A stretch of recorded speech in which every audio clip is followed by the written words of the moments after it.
नमोस्तु महाश्री, मेरा नाम रेणु जैन। मेरा प्रश्न ये है कि चेतना 3 प्रकार की होती है, तो कर्मफल चेतना को कर्म चेतना से कैसे जान सकते हैं और उसमें ज्ञान चेतना से हम कैसे उसको समझ सकते हैं? चेतना 3 प्रकार की आचार्य भगवान ने बताई हैं। एक होती है ज्ञान चेतना। ज्ञान चेतना का मतलब है जानने और देखने वाली चेतना। जो जैसा है वस्तु का स्वरूप, उसको उसी स्वरूप से जानना और उसी स्वरूप से उसका दर्शन करना, इसका नाम है ज्ञान चेतना।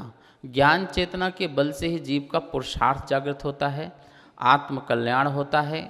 और एक है कर्म चेतना। कर्म चेतना का मतलब है कि जो व्यक्ति पाप कर रहा है या राग द्वेष परिणाम कर रहा है, तो वो कर्म के उदय से कर रहा है। क्या कर रहा है? कर्म के उदय से कर रहा है। और उसमें वह ये जानता भी है कि मैं गलत कर रहा हूँ या सही कर रहा हूँ। तो वो कर्म चेतना। कर्म फल चेतना में उसको कुछ नहीं है, जैसा उदय आया उसे भोगना ही भोगना है। जैसे एक इंद्रिय जीव के कर्म फल चेतना है, तो कर्म फल चेतना है तो क्या है, उसका उदय आ रहा है, उसको क्या हुआ, भोग रहा है। लेकिन कर्म चेतना में वो पुरुषार्थ भी कर सकता है। क्या कर सकता है? कर्म चेतना में पुरुषार्थ कर सकता है, कर्म के उदय को भी कम कर सकता है, या फिर कर्म का उदय आए तो समता का भाव भी रख सकता है। लेकिन जो कर्म फल चेतना है उसमें कुछ नहीं होता है। कर्म फल चेतना में तो बुद्धि काम ही नहीं करती है, जैसा बहाव आ रहा है बहते जा रहा है। मतलब ये समझ लीजिए कि जैसे कि नदी का बहाव है और आप चल रहे हैं, तो आप अपने पुरुषार्थ से यहाँ वहाँ हो सकते हैं, तो ये कर्म चेतना में ये काम हो सकता है। लेकिन कर्म फल चेतना में क्या है, इतना तीव्र भाव आ रहा है कि आप बहते जा रहे हैं। क्या होते जा रहे हैं? बहते जा रहे हैं। ऐसा कभी कभी पंचेंद्रिय जी अपने भी कर्म फल चेतना आती है तो अपन बहाव में बिल्कुल बह जाते हैं, अपनी बुद्धि काम करती ही नहीं है।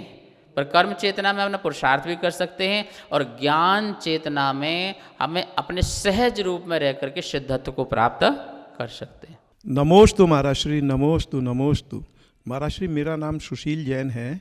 मन में कुछ विचार और शंका हैं। वर्तमान में पुण्य कर्म के उदय से हमको जिन शासन मिले हैं, सच्चे देवशास्त्र गुरु का समागम हमको मिला है, हम वर्तमान समय में क्या सदुपयोग करें, क्या पुरुषार्थ करें कि हमको इसका लाभ आगामी वर्षों में भी, आगामी पर्यायों में भी हमको मिलता रहे।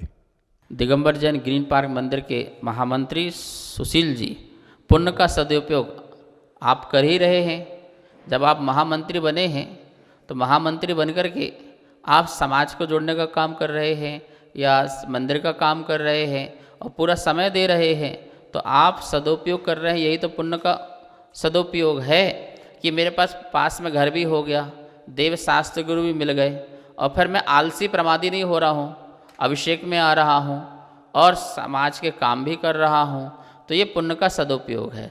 दूसरा पुण्य का सदुपयोग यह है कि हमारे पास पुण्य से 5 इंद्रिय मिली, मनुष्य पर्याय मिला, हम संगी हुए, पर्याप्तक हुए, और ये सब होते हुए भी हमने 5 इंद्रियों के माध्यम से धर्म ध्यान किया।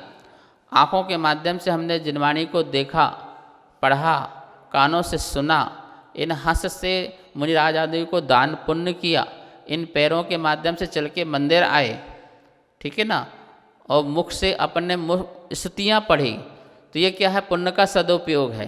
ये क्या है? पुण्य से मनुष्य पर्याय, पुण्य से स्वस्थ शरीर मिलना, समागम मिलना, और उसको धर्म ध्यान में लगा के रखना। 5 इंद्रिय का दुरुपयोग नहीं करना, सदुपयोग करना, यही पुण्य का सदुपयोग है। ये पुण्य का सदुपयोग है। इसके बाद 7 वेदनी कर्म से तुम्हें धन वैभव आदि मिला। क्या मिला? बाह्य की सामग्री मिली, उसको भी किसी के पास जमीन, अपनी जमीन मंदिर बनाने दे दी, पुण्य का सदुपयोग हो गया। धन दे दिया मंदिर के लिए, प्रभावना के लिए, जन शासन की प्रभावना के लिए, पुण्य का सदुपयोग हो गया। गरीबों का उद्धार कर दिया, परोपकार कर दिया, उससे भी क्या हो गया? आपका पुण्य का सदुपयोग। मतलब पुण्यानुबंधी पुण्य, पुण्य के उदय में पुण्य का ही अनुबंध करना, पुण्य का ही बंद करना, ये पुण्य का सदुपयोग है। तो ऐसा सदुपयोग जो है हमें सतत ही करते रहना चाहिए। लेकिन कुछ लोग होते हैं नहीं कर पाते हैं। भरत चक्रवर्ती ने पुण्य का सदुपयोग किया तो सोने के मंदिर बनवा दिए, और रावण ने पुण्य का दुरुपयोग किया तो सोने की लंका बनाई अपने रहने के लिए, भोग के लिए। और एक ने योग के लिए। तो ऐसे ही आपके पास गाड़ी है तो गाड़ी एक यात्रा में ले जा रहे हो तो पुण्य का सदुपयोग है, मंदिर ले जा रहे हो तो पुण्य का सदुपयोग है, और मदिरा ले जा रहे हो तो वो दुरुपयोग है। तो हमें यही समझना है कैसे सदुपयोग है और कैसे दुरुपयोग है। तो सदुपयोग लगाएंगे तो आत्मकल्याण होगा। मुझे याद है कि 42 वर्ष पूर्व जब मैं पहली बार अमेरिका गया तो वहाँ पर एक समस्या थी, जैन परिवार बहुत थोड़े थे। ये बात मुझे इसलिए याद आई, ना दिगंबर ना श्वेतांबर, हम तो जैन हैं। ये जो गीत गाया गया 42 वर्ष पूर्व अमेरिका की धरती पर पिट्सबर्ग पेंसिल्वेनिया में, बहुत थोड़े से जैन परिवार, उसमें कुछ श्वेतांबर, कुछ दिगंबर, कुछ तेरापंथी, कुछ स्थानकवासी, बहुत थोड़े से। तो मुझे लगा जब यहाँ मंदिर की स्थापना होने जा रही है तो क्यों ना ऐसा करें, सभी जैन भाइयों को जोड़ा जाए।